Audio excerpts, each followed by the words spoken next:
টানা বৃষ্টিতে কলকাতায় বিভিন্ন পুরনো বাড়ি ভেঙে পড়ছে। রিজেন্ট পার্কেও ভাঙলো একটি পুরনো বাড়ি। একেবারে জরাজীর্ণ অবস্থায় ছিল এই বাড়ি।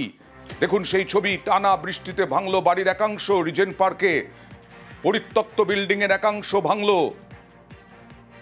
দাসানি স্টুডিওর কাছে ইস্ট ইন্ডিয়া কোম্পানির আমলের এর পরিত্যক্ত বিল্ডিং। কয়েকজন থাকতেন, তবে হতাহত নেই।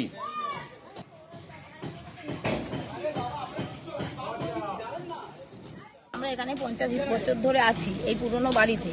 তা অনেক দিন ধরে এখানে আমাদেরকে বলছে উঠে যাওয়ার জন্য। তা আমরা বলছি কোথায় যাব আমরা উঠে, আমাদের তো জায়গা নেই। সেই জন্য আমরা এখানেই ছিলাম বাড়ির ভেতরেই। তা আজকে এই ভিজে বাড়িটা ভেঙে পড়ে গেছে। সবাই এসে আমাদের পাশে আছে, এসে বলছেন ওনারা যে ঠিক আছে তোমরা এরকম বাড়ির ভেতরে থেকো না, বাড়ির বাইরে থাকো, তো আমরা সব ব্যবস্থা করে দেবো। পুরসভার তরফ থেকে তো আগে নোটিশ দেওয়া হয়েছিল। হ্যাঁ, নোটিশ দেওয়া হয়েছিল। তো আমরা যাবো কোথায়? নোটিশ দিয়েছে কিন্তু আমরা যাবো কোথায়, থাকবো কোথায়? সেই জন্যই আমরা এই বাড়ির ভেতরেই ছিলাম। এখন তাহলে পরবর্তী পরিকল্পনা কি আপনাদের? মন্ত্রী কি বললো? মন্ত্রী এসে বলে গেছেন যে বাড়িটা ভেঙে দিই, তারপর আপনারা আবার এখানেই থাকবেন।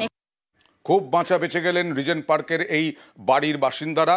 আর এদিকে মাটির বাড়ি ভাঙলো, টানা বৃষ্টি বনগায় মাটির বাড়ি ভাঙলো, একেবারে মাটিতে মিশে গেল মাটির বাড়ি। রান্নাঘরে আশ্রয় নিয়েছেন বাসিন্দারা। ভাঙা বাড়ির বাসিন্দাদের সঙ্গে কথা জেলা পরিষদের সদস্যের, পাশে থাকার আশ্বাস। 2-5 দিন আগে যে বড় বৃষ্টি হয়েছিল না, ওই বৃষ্টিতে ঘরটা একটু নর্মালি ছিল। তারপরে বৃষ্টির পরে আচমকাই ভেঙে পড়ে। ঘরের মধ্যে আমার স্ত্রী ছিল, পরিষ্কার করতে গিয়ে বাইরে যখনই বেরিয়ে এসছে তারপরে এই ঘটনা ঘটে। আপনারা এই ঘরেই বসবাস করছেন? হ্যাঁ।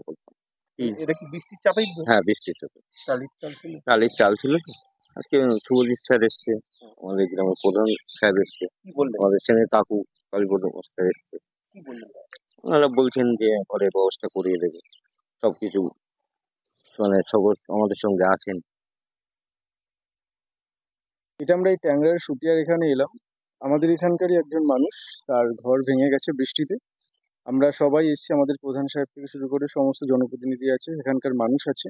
একজন মানুষ হিসেবে মানুষের নৈতিক দায়িত্ব, সেই দায়িত্বই পালন করতে এসেছি আমরা। তাদের পাশে আমরা আছি। সবচেয়ে বড় বিষয় হলো যখন ঘরটা ভেঙে যায় তখন ঘরে কেউ ছিল না। তা আমরা তাদের আশ্বস্ত করেছি যে খুব শীঘ্রই, যত তাড়াতাড়ি সম্ভব হবে আমাদের পক্ষে তাদের ঘরটা সুন্দর করে দেওয়ার দায়িত্বটা আমাদের।